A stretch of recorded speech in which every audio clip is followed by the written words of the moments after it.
राज्यामध्ये वर्षाला 5 ते 5.25 लाख टन आंब्याचं उत्पादन होतं. त्यापैकी जवळपास निम्म म्हणजे 2.25 ते 2.5 लाख टन उत्पादन हे केवळ सिंधुदुर्ग आणि रत्नागिरी जिल्ह्यामध्ये होतं. जवळपास 1 लाख हेक्टर आंब्याच्या बागा बाधित झालेल्या आहेत आणि त्यात सगळ्यात जास्त बाधित झालेला पीक म्हणजे हापूस, ज्यानं जगाच्या बाजारपेठेवर राज्य केलं. कोकणचा राजा, फळांचा राजा म्हणून ज्या हापूसचा आपण गौरवानं उल्लेख करतो, कधी कधी आम्हालाच हापूस खायला मिळत नाही इतका बाहेरच्या देशामध्ये तो जातो. तोच हापूस आता देवगड, वेंगुर्ला हापूस असा लेबल लावून कुठं दक्षिणेकडचा, बेंगलोरचा, आंध्रचा आंबा विकला जाणार आहे. त्याचं कारण यावर्षी सिंधुदुर्ग आणि रत्नागिरी जिल्ह्यामध्ये केवळ 5 ते 10% आंब्याचं उत्पादन होणार आहे. आणि हे सगळं कशामुळं? तर नैसर्गिक आपत्तीमुळं. वातावरणामध्ये झालेल्या बदलाला शेतकरी जबाबदार नाही आहे.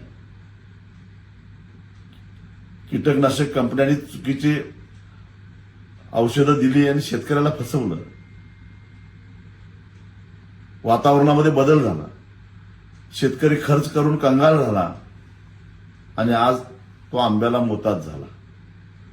अशा परिस्थितीमध्ये केंद्र सरकारनं आंबा उत्पादकाला मदत केली पाहिजे, राज्य सरकारनं आंबा उत्पादकाला मदत केली पाहिजे, एक भरीव पॅकेज दिलं पाहिजे. हेक्टरी 5 लाख रुपये आंब्याला, जी आंब्याची स्थिती आहे तीच काजूची स्थिती आहे, आणि हेक्टरी 3 लाख रुपये काजूला मदत दिली पाहिजे. या मागणीसाठी उद्या म्हणजेच 12 मार्चला ओरस या सिंधुदुर्ग जिल्ह्याच्या जिल्हाधिकारी कार्यालयावर प्रचंड मोठा आंबा बागायतदारांचा मोर्चा काढायचा ठरवलेला आहे. आणि या मोर्चामध्ये तुम्ही सगळ्यांनी सहभागी व्हा अशी माझी तुम्हाला कळकळीची विनंती आहे. आता जर का आपण गप्प बसलो तर कोकणातला आंबा आणि काजू संपेल, कोकणातली शेती संपेल, हे लक्षात ठेवा. आणि जे आंबा पिकवत नाहीत त्यांनाही मला सांगायचं आहे, तुमच्या जिभेवर रेंगाळणारी हापूस आंब्याची चव जर कायम ठेवायची असेल तर कोकणात हापूस टिकला पाहिजे, कोकणात आंबा टिकला पाहिजे. त्यासाठी ग्राहक म्हणून सुद्धा आपण, एक कोकणाची अस्मिता म्हणून तरी आपण या मोर्चामध्ये आंबा पिकवत नसलो, आंबाची कलमं नसली तरी आपल्याला गेलं पाहिजे. काही शेतकरी असा विचार करतील, आम्ही करारांना आधीच व्यापाऱ्याला दिले, आता आमचं काय नुकसान होणार आहे. पण एक लक्षात ठेवा, वारंवार अशा प्रकारचं नुकसान व्हायला लागलं तर तुमची कलमं घ्यायला कुणी पुढे येणार नाही.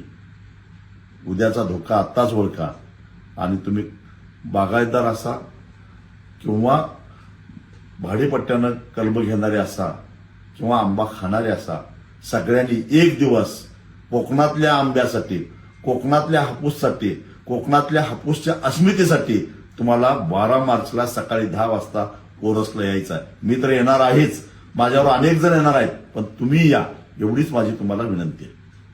आपल्या पाल्याच्या उज्ज्वल भविष्यासाठी गरजेचा असतो तो पाया भक्कम असणं. त्यांच्या स्वप्नांना हसत खेळत योग्य तो आकार देण्यासाठी आणि सुसंस्कारांसोबतच मनोरंजनातून शिक्षणाची ओळख करून देण्यासाठी आजच निवड करा अंकुर प्ले स्कूल.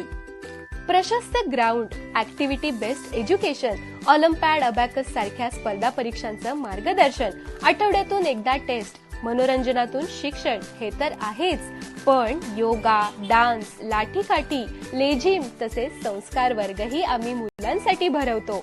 सीबीएसई आणि सेमी माध्यम असे पर्याय उपलब्ध असलेली, सीसीटीव्हीच्या सुरक्षित वातावरणात आणि तज्ज्ञ शिक्षक वृंद लाभलेली अंकुर प्ले स्कूल फक्त मुलांसाठीच नव्हे तर पालकांसाठीही विविध कार्यक्रमांचं आयोजन तसेच धावपळीच्या जगामध्ये मनाचं आरोग्य टिकवण्यासाठी मुलांना मेडिटेशन शिकवणारी एकमेव स्कूल. आपल्या पाल्यामधील सुप्त गुणांना ओळखून त्याचा सर्वांगीण विकास होण्यासाठी आजच ऍडमिशन घ्या.